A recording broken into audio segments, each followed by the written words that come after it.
الحمدللہ رب العالمین والصلاة والسلام علی سید المرسلین وعلی آلہ واصحابہ اجمعین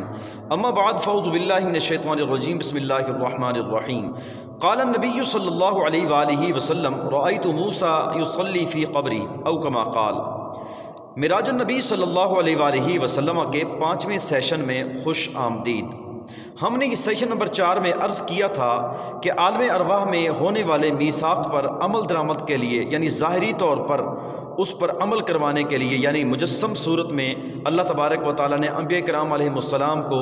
اس میثاق پر عمل کروانے کے لیے مسجد اقصیٰ میں جمع کیا، اور تمام انبیاء کرام علیہ السلام نے حضور نبی کریم صلی اللہ علیہ وآلہ وسلم کی نبوت و رسالت کا یہاں مجسم صورت میں اقرار کیا۔ حضور نبی پاک صلی اللہ علیہ وآلہ وسلم نے ارشاد فرمایا رأیت موسیٰ یصلی فی قبرہ۔ حضور نے فرمایا کہ جب میں حضرت موسیٰ علیہ السلام کی قبر سے گزرا تو اپنی مزار میں اپنی قبر میں نماز ادا کر رہے تھے۔ جہاں حضرت موسیٰ علیہ السلام کا ذکر کیا حضور علیہ السلام نے، وہیں ہمیں مسجد اقصیٰ میں بھی حضرت موسیٰ علیہ السلام کا ذکر ملتا ہے۔ اور چوتھے آسمان پر جب حضور نبی کریم صلی اللہ علیہ وآلہ وسلم معراج شریف سے واپس یعنی اللہ کا دیدار کر کے نمازیں لے کر نمازوں کا تحفہ لے کر حضور نبی کریم صلی اللہ علیہ وآلہ وسلم واپس تشریف لا رہے تھے، تو وہاں بھی حضرت چوتھے آسمان پر حضرت موسیٰ علیہ السلام سے ملاقات کا ذکر ملتا ہے، اور وہ بھی صحیحین کی حدیث ہے۔ اب سوال یہ پیدا ہوتا ہے کہ اللہ تعالیٰ کے نبی ہیں حضرت موسیٰ علیہ السلام، حضور فرما رہے ہیں، یہ بھی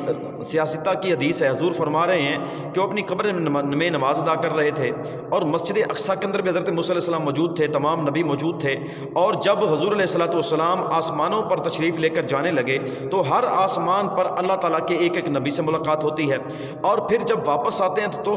چوتھے آسمان پر حضرت موسیٰ علیہ السلام سے ملاقات ہوتی ہے۔ تو یہ سلسلہ کیا ہے؟ حضور نبی کریم صلی اللہ علیہ وآلہ وسلم ہوں یا اللہ تعالیٰ کا کوئی بھی نبی ہو، اہل سنت کا یہ عقیدہ ہے کہ یہ حاضر و ناظر ہوتے ہیں۔ حاضر و ناظر کن معنوں میں؟ حضرت محترم ہمارا یہ عقیدہ ہے کہ اللہ تعالیٰ کا ہر نبی روحانی طور پر حاضر و ناظر ہوتا ہے،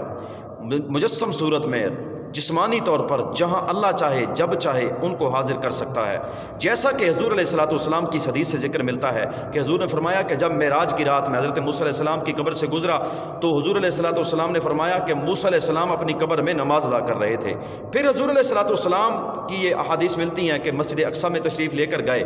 تو وہاں حضور علیہ السلام کی اقتداء کے اندر تمام نبیوں نے نماز پڑھی۔ تو یہ نبی کہاں سے آ گئے؟ وہ تو اپنی مزارات کے اندر موجود ہیں۔ تو ہمارا اہل سنت کا یہ عقیدہ ہے اللہ تعالیٰ کے نبی اپنی مزارات میں موجود ہیں، اللہ تعالیٰ جب چاہے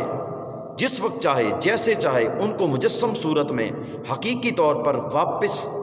لا سکتا ہے، اور اللہ تعالیٰ کے نبی آ کر حضور علیہ السلام کی اقتداء میں کھڑے ہو سکتے ہیں۔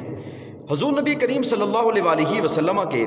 معجزہ معراج کی تصدیق ایک پادری نے کی۔ ابن کثیر لکھتے ہیں کہ حضور نبی کریم صلی اللہ علیہ وآلہ وسلم کے معراج کی رات جب حضور علیہ السلام مسجد اقصیٰ تشریف لے کر گئے تو جس براق پر حضور علیہ السلام مبارک سواری پر تشریف فرما تھے، جب مسجد اقصیٰ پہنچے تو حضرت جبریل علیہ السلام نے اشارہ کیا ایک پتھر کی جانب، اس پتھر میں سوراخ ہو گیا تو حضور نبی کریم صلی اللہ علیہ وآلہ وسلم کی مبارک سواری براق کو وہاں باندھا گیا۔ حضور علیہ السلام وہاں جتنی دیر اللہ نے چاہا قیام کیا، اور وہ خطبات کا سلسلہ، نمازوں کا سلسلہ، انبیاء کرام علیہ السلام کی امامت کا سلسلہ، یہ سارا سلسلہ رہا۔ ابن کثیر لکھتے ہیں کہ جب ابو سفیان اس وقت ایمان نہیں لائے تھے، ابو سفیان نے قیصر روم کے دربار میں حضور نبی کریم صلی اللہ علیہ وآلہ وسلم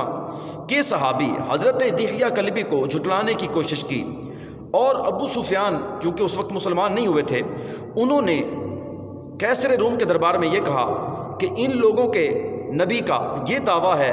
کہ وہ معراج کی رات یعنی ایک رات میں مسجد حرام سے مسجد اقصیٰ آئے ہیں، جو کہ آپ کی سرزمین میں ہے۔ اس وقت چونکہ عیسائیوں کا غلبہ تھا وہاں، انہوں نے کہا یہاں آئے ہیں، یہاں انہوں نے نبیوں کی جماعت کروائی ہے، بھلا بتائیے یہ کیسے ممکن ہو سکتا ہے، یہ کیسے سچ ہو سکتا ہے؟